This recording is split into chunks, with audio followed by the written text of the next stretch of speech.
میں ترقی کر رہا ہوں لیکن میرے آس پاس والے خوش بھی ہیں کہ نہیں.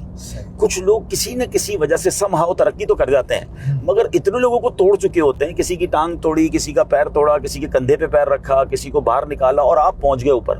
تو یہ پائیدار ترقی نہیں ہے. سارے لوگ آپ سے ناراض ہیں اور اللہ نہ کرے جب آپ پھر نیچے آئے تو کوئی ہاتھ پکڑنے والا بھی نہیں ہوگا.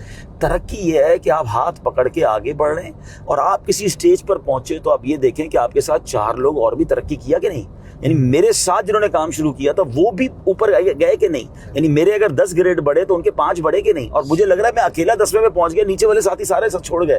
تو دس از ناٹ ترقی, یہ آپ کو برباد کر دے گی اور پھر آپ کسی اور میدان میں ترقی نہیں کر سکیں گے.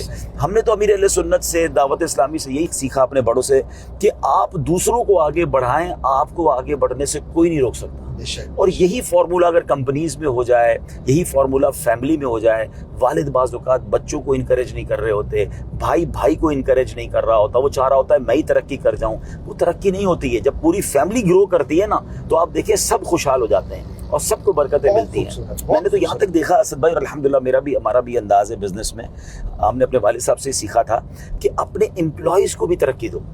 یعنی اپنے امپلائیز کی ترقی میں, ان کی سیلری میں, ان کی کمائی میں تکلیف نہیں ہونی چاہیے. اگر وہ کسی جگہ پر کوئی اچھا کر رہا ہے, اگر مثال کے طور پہ کوئی ہمارے پاس جاب کر رہا ہے اور اس کو اچھی آفر آ گئی, اس کو جانے دیں. وہ چاہتا ہے میں اپنا بزنس کروں, اس کو تھوڑا اور سپورٹ خوشی سے جانے دیں. اس کو وہ نہ کہیں کہ ہم تم کیسے جا رہے ہو. اچھا پھر اگر پاسبل ہے تو اپنی کمپنی میں اپنے کچھ اچھے امپلائیز کو پارٹنر بنا لیں. تو اب دیکھیں میں نے ایک چیز سیکھی ہے, ہاں میں الحمدللہ ہمارے ٹریول میں ایسا ہم کرتے ہیں. میں اس کی وجہ بتاتا ہوں. دیکھیں 2 چیزیں ہوتی ہیں, امپلائی ہوتا ہے, پارٹنر ہوتا ہے. جب امپلائی کو یہ پتا چل گیا نا کہ اس کمپنی کی ترقی میں میرا بھی بھلا ہے تو اب آپ سوئے ہوئے ہوں گے, وہ کام کر رہا ہوگا, وہ آپ کو جگا کے رکھے, اور یہ کریں. اچھا اس سے فائدہ کیا ہوگا, جیسے ہم جیسے لوگ ہیں, مجھے کئی لوگ ملتے ہیں, چلے یہ ایک فارمولا کام آئے گا کہ جو لوگ چاہتے ہیں کہ اپنے کمائے ہوئے پیسے سے انجوائے کریں. اپنے بزنس تو ہے لیکن وہ چاہتے ہیں ٹریول بھی کریں, لیکن وہ ٹریول نہیں کر پاتے, وہ فیملی کو ٹائم نہیں لے گا, تو کہتے ہیں ہمیں بیٹھنا پڑتا ہے بزنس پہ. تو اس کی وجہ یہ ہوتی ہے کہ ان کو, بعض لوگوں کو اپنے امپلائیز پہ بھروسہ نہیں ہوتا. اور جب اپنے امپلائیز پہ بھروسہ نہیں تو ان کو ہر وقت خود پریزنس, وہ سمجھتے ہیں شٹر بھی میں کھولوں اور بند بھی میں کروں. تو مجھے ایک بات بتائیں, پھر آپ نے جو پیسے کمائے اس کو انجوائے کب کریں گے؟ آپ ٹریول کب کریں گے؟ مکے مدینے کب جائیں گے؟ تو ٹریول ہی نہیں کرتے. تو میرے ساتھ کئی بزنس مین بیٹھے, میں نے ان کو سمجھایا, میں نے کہا اچھے امپلائیز رکھیں, اچھا انسینٹیو دیں, ان پہ بھروسہ کریں. 100 کی جگہ ہو سکتا ہے آپ 70 کمائیں گے, مگر وہ 30 آپ نے نہیں کمائے نا, اس 30 روپے میں آپ نے اپنی زندگی لے لی اپنے ہاتھ میں. اب آپ انجوائے کریں, اب آپ فون پر ہیں, اب آپ واٹس ایپ پر ہیں اور ساری دنیا ٹریول کریں, بزنس آپ کے لوگ کریں گے.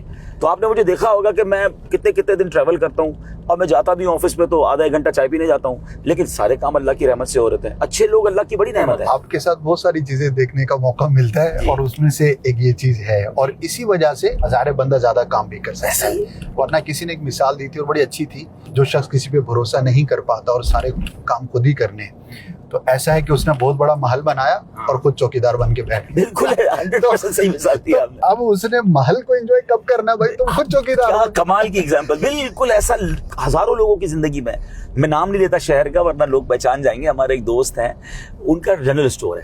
اچھا اسد بھائی ماشاءاللہ کروڑ پتی ہے, اور میں جب بھی جاؤں نا رات کو 2-3 بجے بھی تو ان کے جنرل اسٹور پر بیٹھے ہوں. اچھا مجھے بلاتے ہی رات کو 2 بجے تھے کہ آپ حضرت کبھی آئے نہ چاہے, تو میں کہا گھر کب جاتے ہو؟ کہتے بس 4 بجے گھر جاتے ہیں اور صبح سے ایک بھائی آ جاتا ہے. پھر میں نے ایک بار ان کو بلا لیا, میں نے کہا مجھے آپ سے بات کرنی ہے. بال بھی سفید ہونے لگ گئے تھے. میں نے کہا ٹریول کتنا کیا؟ کہتے ٹریول کہاں سے کریں, کام ہی اتنا ہے. اچھا اتوار والے دن بھی کام ہے. اب یہ اسٹور والے کام جو ہوتے نا, میں نے کہا اللہ کے بندو اس لیے پیسے کمائے تھے. تو بولے پاسبل کیسے؟ پھر میں نے ان کو اپنی مثالیں دی. میں نے کہا اب تھوڑا سا پلان کریں. اچھا اب تو یہ باتیں تو میں اس وقت کرتا تھا جب یہ سسٹم کم آئے تھے, اب تو ٹیکنالوجی اتنی آ گئی ہے. اچھا اگر کسی کو لگ رہا ہوگا عبدالحبیب بھائی کا فارمولا, ایسا نہیں ہے. دنیا کے سارے بڑے بزنس, کیا ملٹی نیشنل کمپنیوں کا CEO ہر برانچ پہ جا کے کھڑا ہوتا ہے. 500 آؤٹ لیٹس کھل گئے فوڈ جو ہے وہ چینز کے, تو کون مالک کون ہے پتہ ہی نہیں ہے. سارا سسٹم چلا رہا ہے. تو یار اس پر خرچہ کریں اور اپنے آپ کو ایزی کریں, اور پھر وہ چوکیداری سے نکلیں اور اس محل کے اندر جائیں جو اللہ نے نعمتیں دی ہیں, اس کو انجوائے کریں. پنجابی میں ایک جملہ ہے, کم کریانا نہ کتے آنا نہ کتے جانا.